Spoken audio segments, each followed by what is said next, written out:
ഇന്ന് ഞാൻ ഒരു സാലഡാണ് ഉണ്ടാക്കുന്നത്. അതിന് ഞാൻ എന്തെല്ലാമാണ് എടുത്തത് എന്ന് നോക്കാം.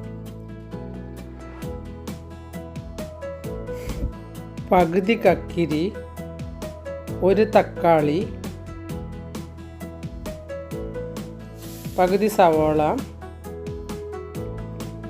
ഒരു ക്യാരറ്റ്, ഒരു കപ്പ് മുളപ്പിച്ച ചെറുപയർ, ഒരു പോമോഗ്രാനൈറ്റ്, ഒരു ക്യാപ്സിക്കം, 5-6 വാൾനട്ട്, 5-8 ബദാം. ഇവയാണ് ഞാൻ എടുത്തത്. ഇവയെല്ലാം നമുക്ക് ഒരു ബൗളിലേക്കിട്ട് എല്ലാം ഒന്ന് ചേർത്തെടുക്കാം.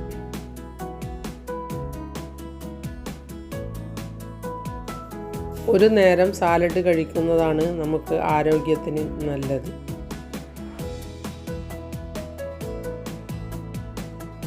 ചോറ് ഒഴിവാക്കാൻ പറ്റാത്തവരാണെങ്കിൽ ചോറ് കഴിക്കുന്നതിന് മുന്നേ 1 കപ്പ് സാലഡ് കഴിച്ചാൽ വളരെയധികം നല്ലതാണ്. അപ്പോൾ ചോറ് അധികം കഴിക്കേണ്ടതായി വരില്ല. ഇതിലിട്ട എല്ലാ വെജിറ്റബിളും ഹെൽത്തി വെജിറ്റബിളാണ്. ഞങ്ങൾ പല വിധത്തിലും സാലഡ് ഉണ്ടാക്കി കഴിക്കാറുണ്ട്. ഇനി ഇതിലേക്ക് ഒരു പുളിനാരങ്ങ പിഴിഞ്ഞത് ഒഴിച്ചു കൊടുക്കാം. 1/2 ടീസ്പൂൺ ഉപ്പിട്ട് കൊടുക്കാം.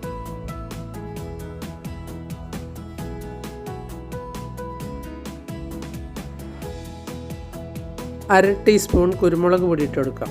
വെളുത്ത കുരുമുളക് പൊടിയാണ് ഇട്ടത്. വെളുത്ത കുരുമുളക് പൊടി ഇല്ലെങ്കിൽ സാധാരണ കുരുമുളക് പൊടി ഇട്ടാലും മതി.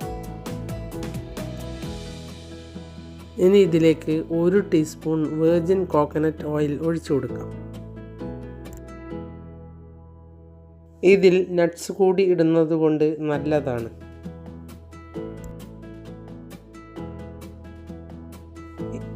ഇനി എല്ലാം ഒന്ന് ഇളക്കിയെടുക്കാം.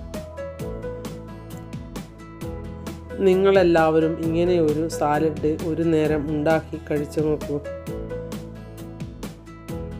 എൻ്റെ വീഡിയോ ഇഷ്ടപ്പെട്ടെങ്കിൽ ലൈക്ക് ചെയ്യാനും സബ്സ്ക്രൈബ് ചെയ്യാനും മറക്കരുത്.